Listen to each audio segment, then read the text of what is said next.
আমরা মানকাচর থেকে আসছি, চান্দা নিতে আসছি। সব গ্রামে কালেকশন করলাম, ভালোই কালেকশন করলাম। তারপরে এই লোকটার বাড়িতে গেলাম, বললো কত, লোকটার নাম কি লিথুন নাকি, লিথুন লেখে লিথুন সাংমা। লিথুন সাংমা বললো আমি কত দিব, আমি বললাম দাদা আমার কোনো ডিমান্ড নাই, যা দিবেন তাই নিবো আমরা। ও বলতেছে কত দিব তাও বলো, না যা দিবেন তাই বলেন। আমি ঠিক আছে 101 টাকা দেন। বললো না, দিল 101 টাকা, 50 টাকা দিল। দেওয়ার পরে আমাদের বললো আধার কার্ড দাও, প্যান কার্ড দাও, ব্যাংকের অ্যাকাউন্ট দাও, সব অ্যাকাউন্ট চাইতেছে। অত ডকুমেন্ট দেওয়া সম্ভব নাকি বলেন?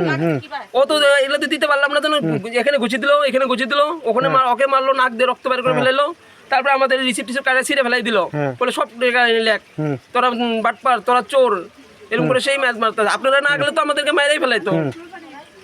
আর দিদিরাও গেল, আপনারা না গেলে আমাকে সেই মার মারতো, জানেন? আপনারা নিয়ে আসলেন জন্য। ঠিক আছে। হ্যাঁ, আপনার কোথা থেকে আসছেন? আমি মানকাচর মিস্ত্রি পাড়া থেকে আসছি। আমার নাম পলাশ শাহ। ওই জায়গাতে আছি। আপনার নাম কি? মিলন বোস। কোথা থাকেন?